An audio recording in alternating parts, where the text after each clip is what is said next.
Well, I guess it's better than having the sun behind me, as the sun is now going down. Sir Disney here, and it is Thursday evening, and we're going to talk a little NXT from last week. And this is going to be a short video, and it looks like there is a possibility that Saturday's video, which will consist of SmackDown, will also have this week's NXT attached to it. So NXT and SmackDown, the collaborative effort makes its return to Pop this weekend. And I don't have a lot of time on my hands. I have way too much time on my hands this weekend and this week, so you're going to have a lot of content. Obviously, I have content daily, and I still have videos from Ben yet to be put up on this channel. I have 2 of those, and those will be put up soon, and it is official as of yesterday. Ashley is coming to the network in the end of this month, beginning of next month. So, in the beginning of June, you will see Ashley make his debut here on Pop. And it's going to be interesting to have a video game reviewer, since we've been talking about having one since this channel started. And so many things got that to be an impossibility, so now we actually have one, and that is going to be awesome. And Ashley will talk about other things as well. Let's talk NXT, shall we? This show starts off with Triple H. Triple H comes to the ring and he basically says that NXT is the future, but the line is blurred every single day. Names like The Shield, the Wyatt family, Big E Langston, Damian Sandow, Cesaro, all products of NXT.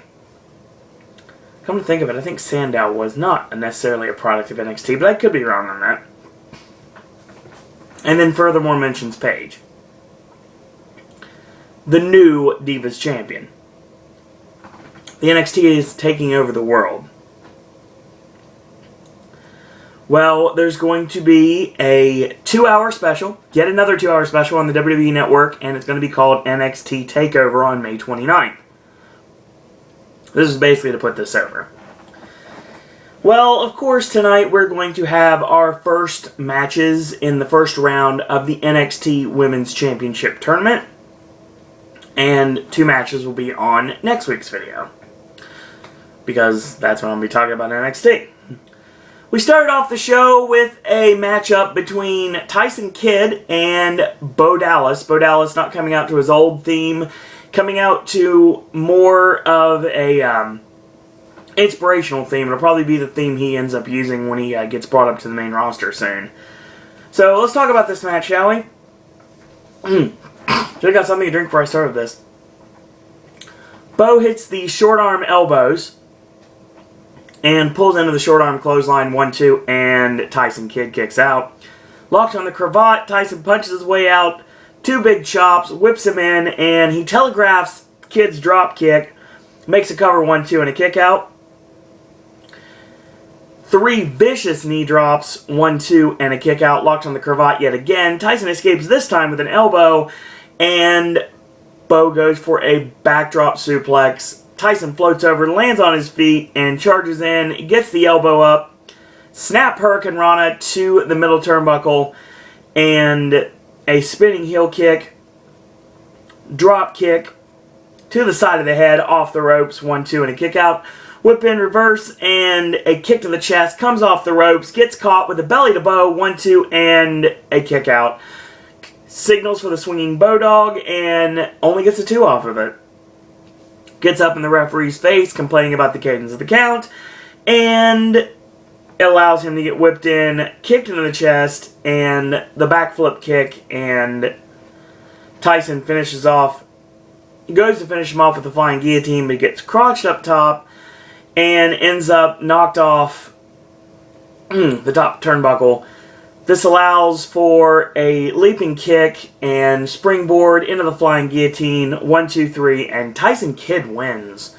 So this is a rejuvenation of Tyson Kidd's career, and I like this. I like the way they're doing this. I like the way they're booking Tyson Kidd right now.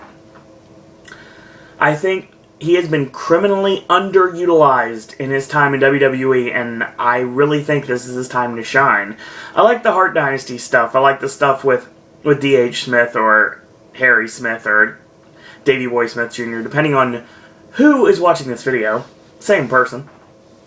But yeah, a big win for Tyson Kidd over the longest reigning NXT champion in NXT company history in Bo Dallas. And after the match, the fans were chanting, "Na na na na, hey hey, goodbye." And Bo Dallas basically said, if you watch the footage, you'll see that I kicked out. So he threw a temper tantrum, basically, and bombed out. So great way to start off the show. We get Camacho in the back, and he says, you know what? For the record, I am not a party pooper.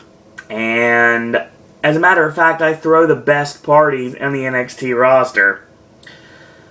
I make these Adam Rose Exotic Experience parties look like bingo night at the Elks Lodge. So, of course, Adam Rose comes in, sucking on the sucker as usual, and he says, "Silly little rabbit, doesn't matter where." And he basically rattles off a bunch of places, and he ends up with basically saying what we've known all along. It doesn't matter where he is, it's party time all the time. And the party arrives, and of course, dance party starts. Excuse me. So, we start off the Women's Championship Tournament. And tonight we're going to have 2 first-round matches. Bayley and Sasha Banks, as well as Natalya and Layla. And next week, we get Charlotte and Emma, as well as Alicia Fox, and the debuting, Alexa Bliss. The former Lexi Kaufman. So, another Women's Championship Tournament. Maybe next time they actually won't need to be doing another tournament to determine who is the champion. You know, they can actually have matches to actually do that. But obviously they had to get the title off Paige somehow, so to put more heat on JBL, they did that. So we get our first match in the tournament. I really should have got something to drink before I started this. And it's Bayley and Sasha Banks. Those, like, wild, arms flailing, like, wacky, like, balloon sock gimmicks they have at, like, car dealerships. Bayley has 2 of them on opposite sides, and she hugs them both on their entrance. So, let's talk about the match for what it was. Bayley ends up hitting a back body drop on Sasha Banks, and axe handle, this time charges with a splash in the corner, and her belly to Bayley, or the hugplex, depending on who's calling your match. Sasha Banks goes to the floor, so she cannot capitalize. She gets up on the ring apron, and Bayley tries to pull her back in, gets the neck snap across the top rope.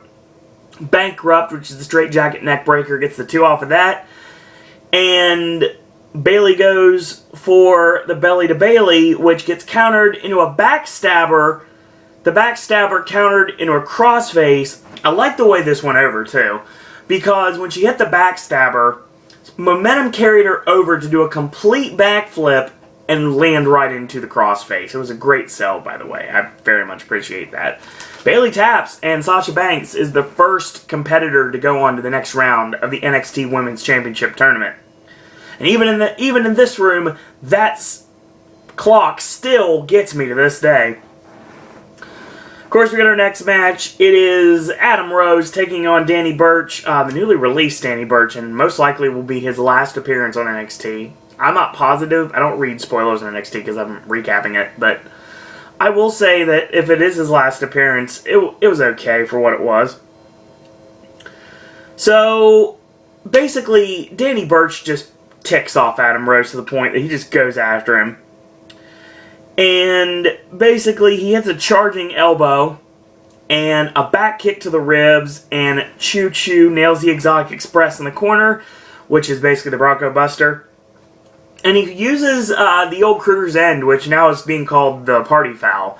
It's actually a move that I used to utilize back in the day, in my waning days, when I was a wee young little boy, and I was doing the deal that was backyard wrestling back in the day. I actually used this maneuver, and it's interesting that it's being used on television. If you were curious, Velvet Sky uses my other finishing maneuver, In Yo Face, on TNA, so it's interesting. A couple of my moves are getting used in television. And obviously, since Nick Gage went to jail, no one uses the chokeslam backbreaker anymore. Tank might use it still. I don't know if he still wrestles. I think he does. But I don't really know many people that use the chokeslam backbreaker. So, anyway, go against my career here.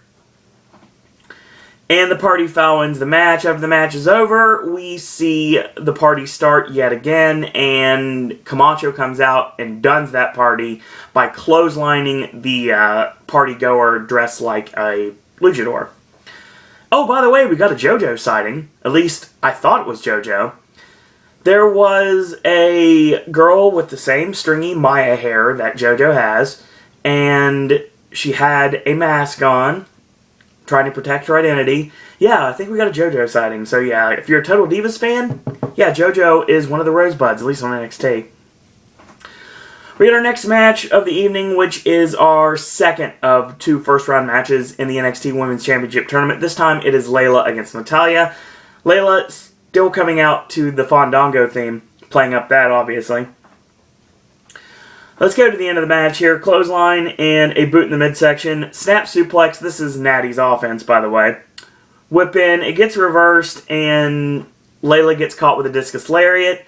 Goes for the sharpshooter. Tries to counter with a sunset flip. Steps through sharpshooter, and that's all she wrote. So, win for Natalya. She'll go on to face Sasha Banks in the second round of the Women's Championship Tournament. I really think I don't know anything more than this. I think we are literally building towards a Natalya-Charlotte final. And I think there's a really good possibility they may end up putting the title on Natalya somewhere down the line. I think Charlotte may win the tournament, but I think Natalya is actually going to get the championship. Why? Because I think Natalya and Tyson Kidd are going to get a new rejuvenation of their careers, respectively, in NXT. And a great way to do this, something I talk about every single week, the WWE still has not listened to. And that is, we need a secondary championship in NXT. Like I said, we need a championship, like a television title for NXT, like a network championship. Only defended on the WWE network. That'll work. Either way, we need a new title for people to fight over. So the mid-carders, who are yet to go after Adrian Neville, have something to go after. Obviously, it's more prestigious if there's one championship, everyone's in the entire company's gunning for it. There's a problem with that. There's too many guys, and you need a secondary championship. So I think if they're going to put more emphasis in NXT, do a secondary championship. It got really dark in here all of a sudden. I apologize. So we get another match, and another superstar that got released recently, and that's Oliver Gray. That's a shame, because Oliver Gray was good. Danny Burch, both of them were good, so it sucks they got rid of him. And facing off against my least favorite superstar in NXT, Mojo Rawley.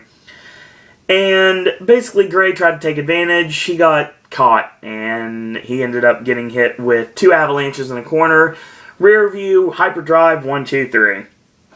Then I finally get my answer to my question. Who's going to feud with Mojo Rawley? Who's going to be his first legitimate feud? It's Aiden English.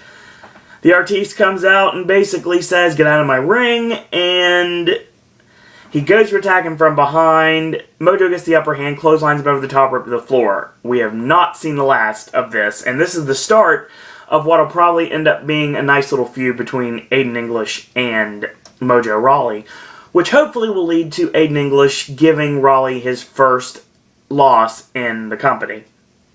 They don't really play up the undefeated streak, but he kind of has one, so yeah. I would say that I'm still not sold on Mojo Rawley. Even if he was a heel, I probably wouldn't be sold on the guy. But, yeah. It just... There's that. That's pretty much what it was. It was a match. I like the fact that they're bringing Aiden English in, because I love Aiden English. Aiden English is awesome. We get our main event, and this is a no disqualification match, courtesy of what happened last week on NXT with the vicious attack from Brodus Clay, leaving Adrian Neville laying as we fade to black. So now we get a no disqualification match with the NXT Championship on the line. It's Brodus Clay and Adrian Neville. This match, it was too short, but I understood the story they tried to tell. Brodus hit the Sheplex, drops an elbow, 1 count only. Neville kicks out at 1. Brodus clubs him in the back, and he grabs his neck and like tilts it backwards, and he drives his elbow into the chest.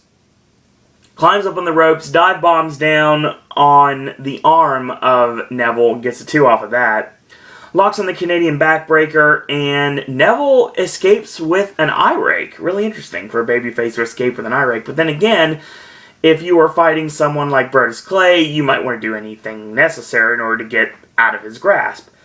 I think that's the story they were playing there. So, he clips the knee, drop kick to the opposite knee, and he hits a drop kick to the side of the head off the ropes.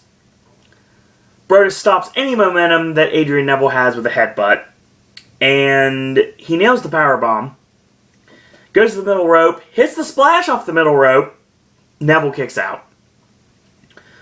So he goes out to the ring, doesn't get a table, even though the fans are chanting for him, doesn't get a chair, no, he gets the NXT Championship itself, slides it in the ring, and trying to literally beat him with his own championship.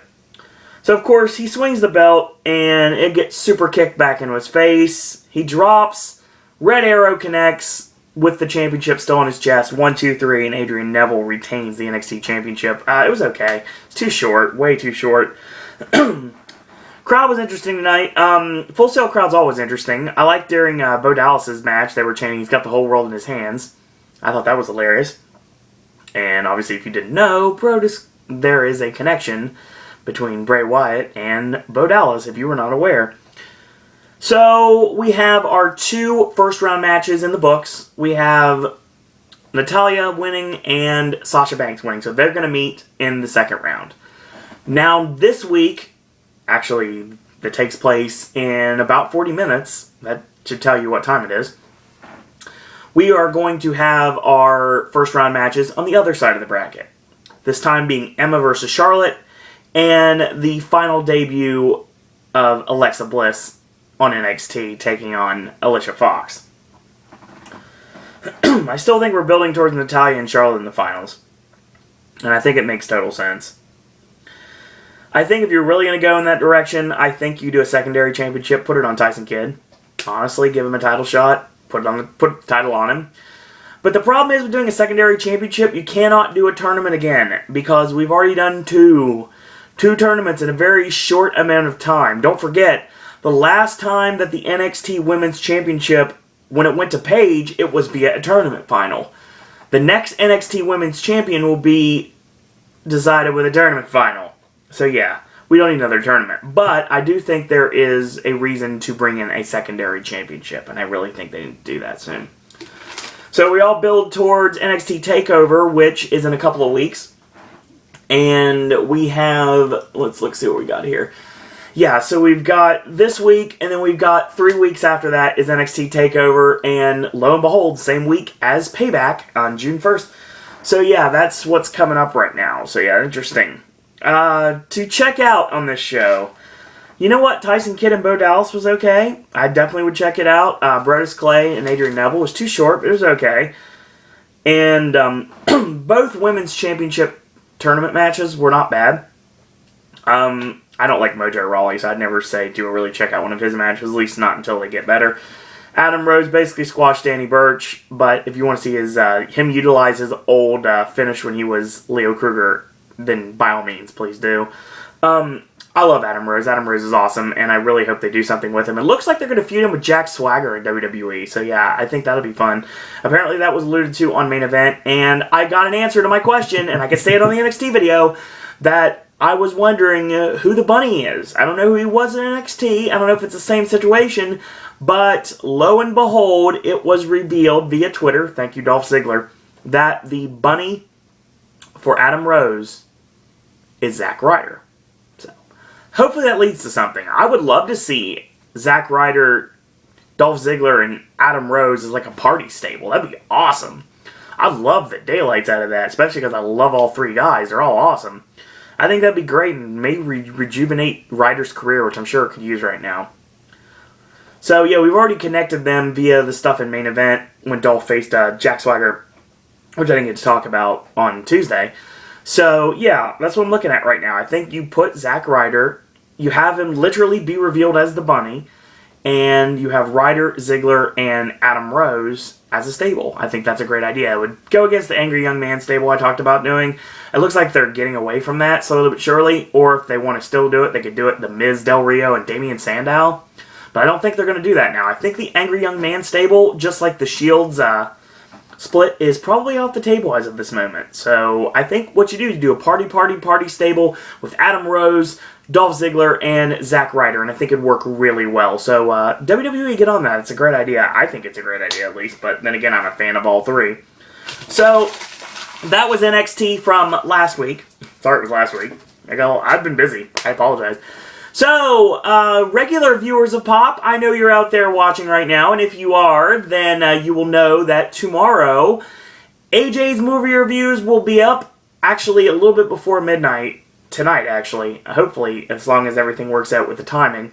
It takes forever to put something on YouTube via the desktop, which I had to do that. And AJ will be reviewing Neighbors. And AJ is going to be also reviewing Walk of Shame. And AJ is going to be reviewing Decoding Annie Parker. And AJ is also going to be reviewing another film called Child of God. So yes, I looked upwards to find absolutely nothing I was looking for right there. So I looked upward for no reason. It's like dark skies in this place right now. And literally, it's dark skies outside. That's the reason why it's getting darker in here. You can barely see my Bobby Roode t-shirt. Now, I know, wrong company, I get it. But that review's coming up tomorrow. NXT and SmackDown from this week returns to Pop on Saturday. On Sunday, we got a brand new Versus, which is going to get a little violent. So yeah, that's going to be your theme. Monday, don't know what's going on for Monday yet. Monday, you might see the return of Ben on this channel. Who knows? Tuesday, we're going to talk Monday Night Raw. Wednesday and Thursday are all up in the air at this point. We will be watching Legends of Oz this coming week. And we're going to be following up on the AJ movie review from next week. It's going to involve Legends of Oz, Dorothy's Return. I know, I never call it by its full title.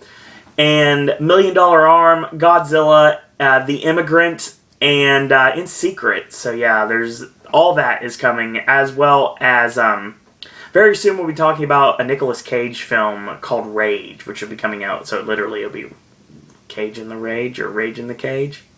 Lame. Did not mean to do that. Of course, we'll also have Halloween Horror Nights news, because Dr. Jimmy created another cryptic performance earlier today, and I've yet to talk about that. So there's always that. And still daily content here on Pop. So in the meantime, if you like these videos, tell your friends about them, leave a comment, do subscribe, and help spread the word about Pop. If you like our Facebook fan page, go ahead and literally like our Facebook fan page, Sir Owen Disney Pop. If you want to send me a friend request on Facebook, go right ahead. It's Owen Disney. If you'd like to, follow me on Twitter. It's at Sir Owen Disney. Last but certainly not least, you want to send your thoughts, comments, queries, and opinions. You want to talk wrestling with me? We can do that. Talk about my old wrestling career. You want to talk about ideas you have for storylines, like if you want to be armchair booker, you're more than welcome to send that information to me if you'd like. We can chat about wrestling, or we can talk about Disney, Universal, Halloween Horror Nights, anything under the spectrum. Want to ask me a question? Go right ahead. It is siroandisney@gmail.com. In the meantime, I do want to thank you guys and girls out there for watching, and until tomorrow, boys and girls, that's all I got to say about that.